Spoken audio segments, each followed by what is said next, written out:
Hi everyone, welcome to Writing Stories with Kimberly D. Tate, my very good friend, and myself, L.M. Spilsbury. This week we're going to talk about book reviews. This was prompted because I happened to check up on my first book, Immunity Cage, on Amazon and discovered that since I last checked, it had, gasp, a 1-star rating. And this is to be expected. You can't please everybody all the time. But when you only have 6 ratings, and a lot of them are older, and the 1-star is recent, it really affects the overall rating. Let me pause for a minute and describe the difference between a rating and a review. And here we're, of course, talking about Amazon or Kindle. Rating is just the number of stars that you would give a book, anywhere from 1 to 5, with 1 being really low and high being really good. A review is where you actually write something, usually your impressions of the book, after giving it a rating. And for an author, seeing the reviews is really useful.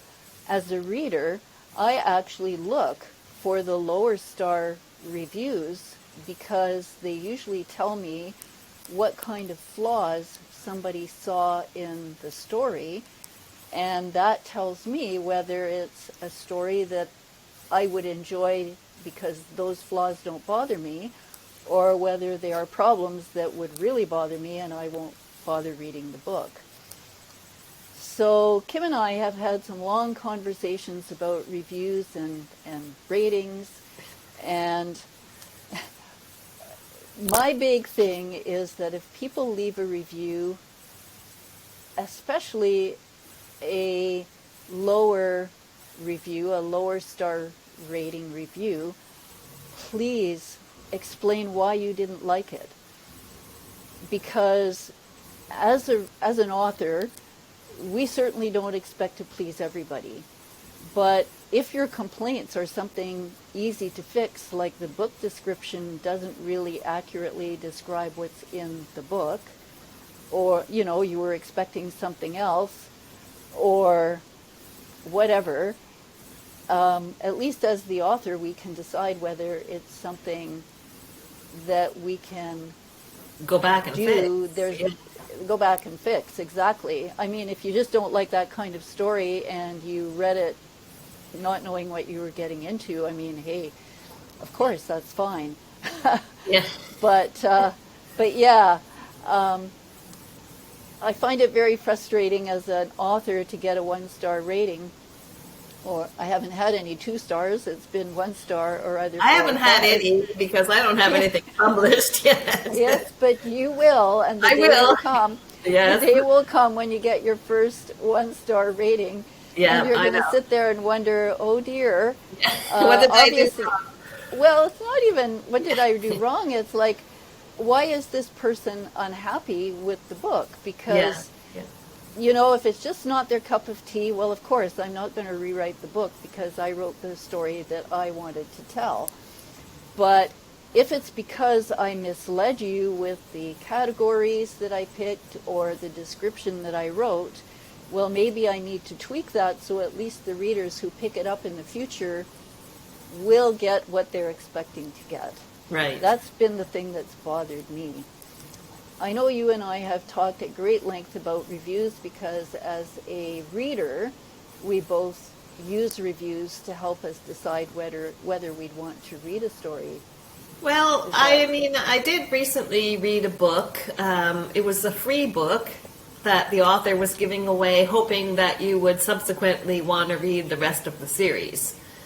And I knew what I was getting myself into. I read her blurb and I read a few of the opening sample chapters. And it wasn't that, I got to the end and I was like, never had I read a book where it left me feeling so angry. I read this book and it was glorifying human trafficking, and I don't want to say the name of the book or the author because I don't think that's fair of me, but I decided not to leave a review. I was going to leave it a 1-star review just because I was just so angry with the whole message of this book and how it was glorifying human trafficking. And even though the hero was trying to save the damsel in distress, he was still grooming her to become his slave. And it was in the guise of him doing this wonderful thing for her, and she was very traumatized from what she had already experienced. But, he was still grooming her. And I got to the end, and I was very angry, and I was going to leave a 1-star review, and I was going to leave a scathing opinion. But then I thought to myself, who am I to tear down somebody else's work? This just wasn't my cup of tea, and that's okay. But being an author myself, all I could think of was, karma's not a good thing. I don't want to swear here, but we all know the saying. And I thought, you know what? I'm not even going to leave a review, because I realized that 1-star reviews do do drag your ratings down.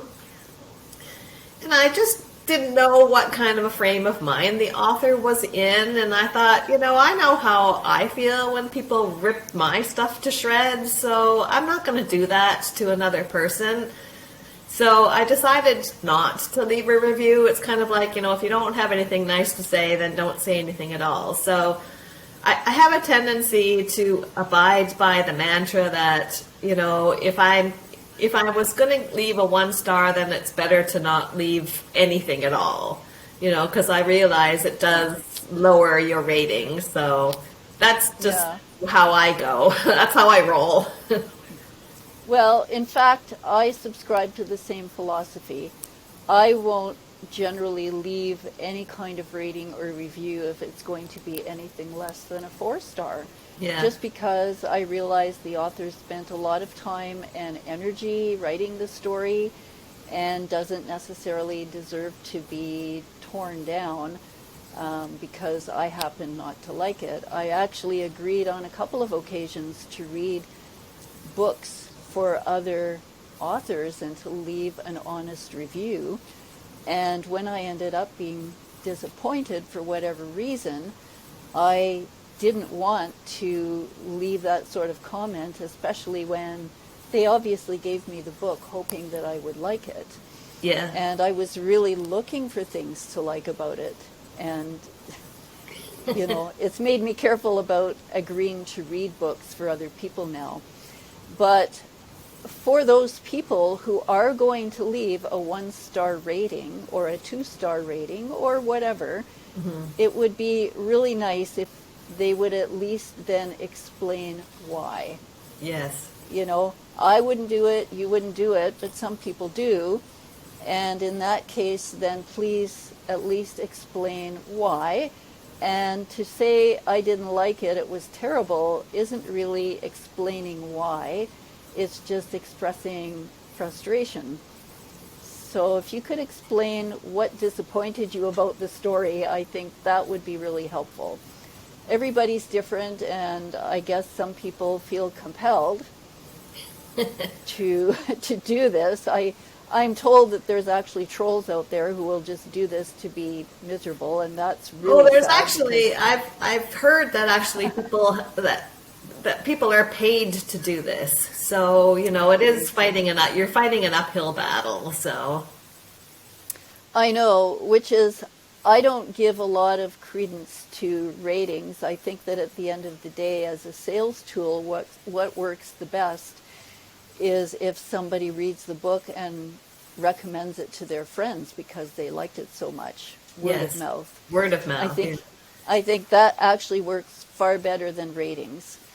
But since ratings are what we're all looking for as evidence that people are interested, it's a really complicated sort of thing. I know one person actually had a system set out, a very logical, rule-based system on how she gave out stars.